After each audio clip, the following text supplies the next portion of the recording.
Hi everybody, welcome back to the Aspiring Home Cook. My name is Trisha and today I'm doing a slightly different sort of video. In today's economy, with the price of everything going up, a lot of us are looking at ways to keep our grocery bills down or budget recipes. That seems to be the need of the hour at the moment. These are a few tips and tricks that have worked for me in keeping my grocery bills down as well as in optimizing my spend when I'm at the shops. So let's have a look at these points that I've got down for you. So for me, one of the first and most basic things is making sure that I've got a pantry that's well stocked. I don't mean major bulk buying or a prepper's pantry by any means. However, things like spices, herbs, sauces, those are the things that you want to have on hand. I'm not talking about specialty blends or specialty sauces that you'll probably just use for one recipe and have it sitting in your cupboard for months together. I'm talking more of the basic herbs and spices that you enjoy cooking with. In the past, I've actually shown how I process my whole spices to make some of the spice powders that I use in my cooking. With this, I don't have to buy two separate varieties. I'll give you an example. If I have whole peppercorns, I can use them in recipes that call for whole peppercorns. If I need a pepper powder, I can actually use those same peppercorns to make a black pepper powder that I can use in a bunch of other recipes. So the trick here is shopping smart. If you'd like to see how I process my whole spices into powders, I'll leave a link to that video in the description box below for you. As someone that considers myself an aspiring cook, someone that's very eager to learn, I have way more than my fair share of sauces. You don't need a whole bunch, just pick the ones that you use mostly. For example, if you love Asian food, as we do, make sure you've got your soy sauce, an oyster sauce, or whatever else you think you're going to need and use regularly to enhance the flavor of your food. My second tip, one of the main things that has helped me bring down my grocery bill is actually cooking from scratch. Yes, I do sometimes go in for store-bought or semi-homemade recipes as well. All of us have days where we could use a little help. However, if you really want to cut down on your budget, try and learn a few techniques in the kitchen. Nothing fancy. Try learning to bake your own bread or start with something that's even simpler. Bake your own muffins if you're a muffin person. If you're someone that enjoys cookies, instead of buying a packet at the store, try and learn to bake your own. Now I know you're thinking, oh my God, I don't have the time to do all of this. And that's fair. Do one at a time. Try and set yourself a challenge to learn one new thing each month.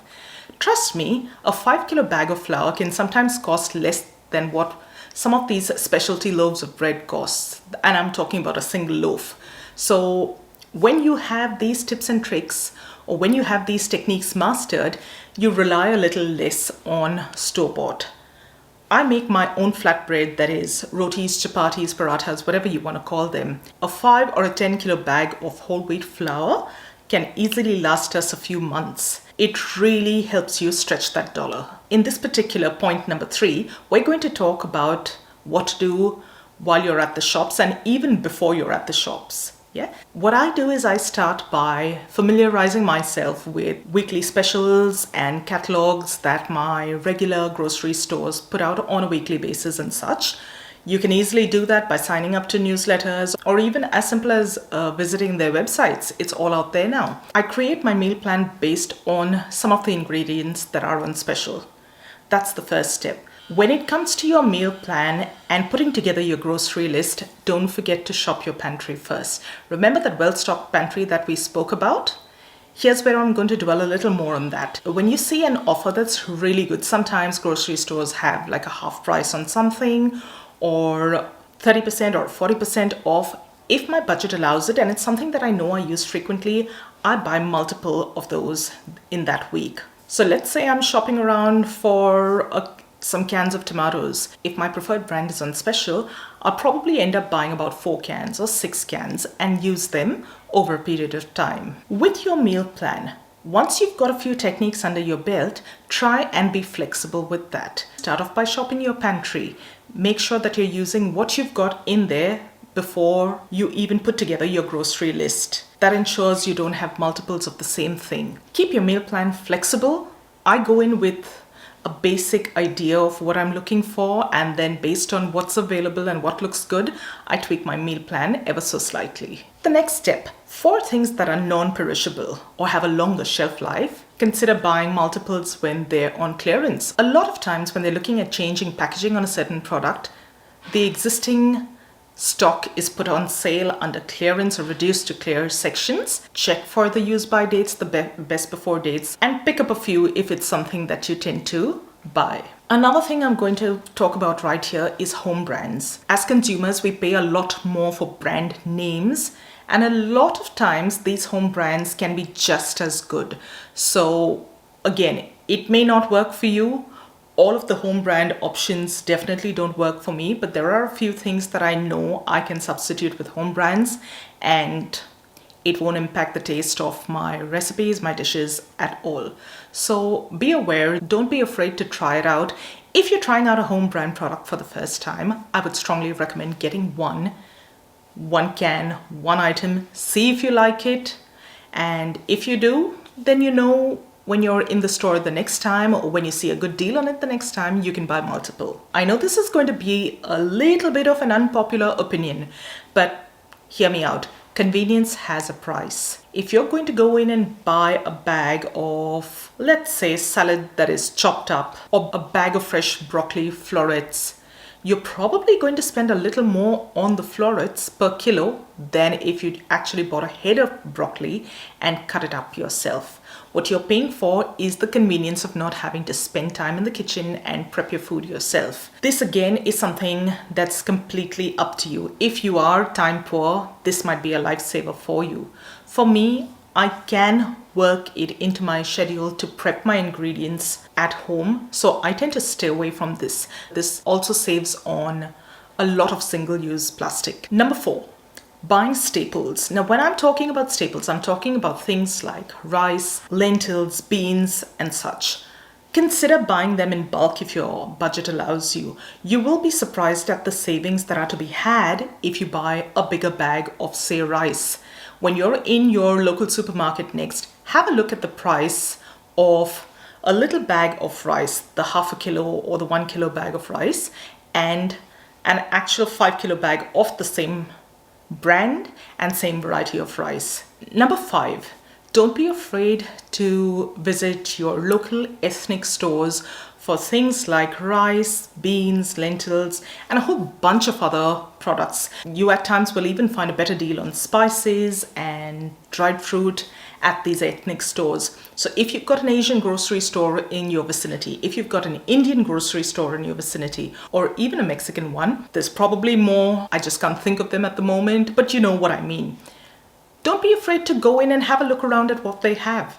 I find that things like beans, pulses, lentils, even spices, like I said, dry fruit, are usually a lot cheaper in these ethnic stores than they are in your Coles and Woolworths and supermarkets across the board. Another thing that works for me is looking for imperfect ranges. Now, we buy a lot of fresh fruit and vegetables, and a lot of our local grocery stores have their own imperfect ranges of products. So it's basically an oddly shaped carrot, or maybe bananas that are varying in size, things like that. So there's absolutely nothing wrong with the fruit or vegetable. It just doesn't conform with what they consider basic standards as far as size and shape goes.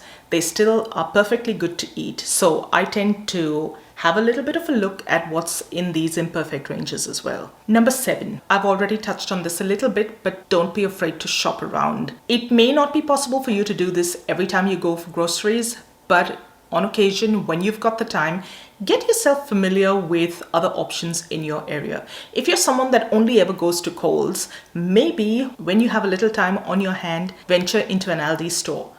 Go to your local greengrocer. The bargains, the deals that you find in each of these places might actually surprise you pleasantly. So it's worth giving a shot. Number 8, I've already touched upon this in the past, is watch the unit price of your products. Earlier on in the video, I know I've said try and buy in bulk where possible, buy a bigger bag of rice compared to a smaller bag. But Hear me out. Sometimes you've got weekly specials where you'll find that buying a smaller bag is actually more economical than a bigger bag. I know, go figure that out, right? For you to know whether you're getting a better deal on a bigger bulk pack or on a small pack, have a look at the unit price. A lot of times you'll see prices per bag of rice or per package, and then just below you'll see the unit price per 100 grams or per 10 grams or per 10 milliliters. So it always pays to be a little alert. Number 9, I can't tell you how much money I've saved on this little tip. It's not possible for all of us to do it, but if you can, try and grow your own herbs. If you've got the space, try your hand at growing a few basic vegetables, fruits, things like that have a quicker turnaround. Personally, I have a couple of pots. I don't have much space to plant fruit and veg. I've got a few pots that I work with. In there, I've got a couple of curry leaf plants. I've had one plant for the last 9 years, almost 10 years now. And with that curry leaf plant, I've actually managed to get a second plant going. I've actually managed to use the seeds to grow a few seedlings, baby plants, and I've actually given those to folks around me that were looking for them. I haven't spent a cent on curry leaves. I usually have mint growing in a pot. I've got things like rosemary, fresh rosemary growing there. I've got oregano and thyme growing in there. I've got some parsley as well. The only thing that I can't seem to grow is coriander, one of my favorite herbs. But yeah, basically what I'm saying is don't be afraid to try.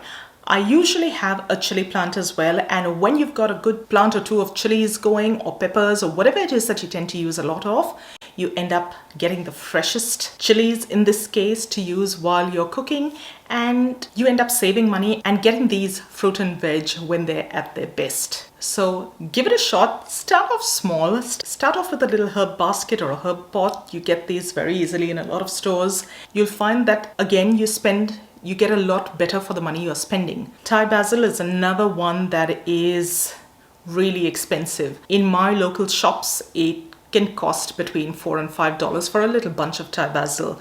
What I do is I buy some of these little seedlings just around springtime, spring to summer, and I put them in a pot. They grow and I get a few uses out of that. It's one of these cut as you need sort of plants, and it kind of regrows. Have a look at a few options like that and see if it's something you can work with. Number 10, I know this one's not going to be a very popular option as well for some of you, but keep an open mind. Try and include some meatless meals in your diet. Even if you're a family that loves fish and meat and such, you've got so many options of meatless meals that are just as tasty and satisfying and good out there. Don't be afraid to try and swap one meal a week to begin with to a meatless meal. If you're looking for inspiration on meatless meals, I've got a bunch of recipes on my channel. I'll leave a playlist with all of those in the description box below. So have a look at those and see if you find something you like. So that, guys, was my 10 tips on getting a better bang for your buck when you're out grocery shopping. That was a very chatty video. If you've made it this far, thank you so much for sticking with me till the end. I hope you found at least one or two of these tips helpful. At the same time, if you've got any more tips and tricks that you find work best for you, leave me a comment and let me know. Share it with the rest of our community as well. That way we're all saving on our grocery bills together. I hope you enjoyed today's video. If you liked the video, don't forget to give it a thumbs up. And if you haven't done so already, please consider subscribing to my channel. Thank you so much for watching. I'll see you really soon in the next one. So till then, take care. Bye.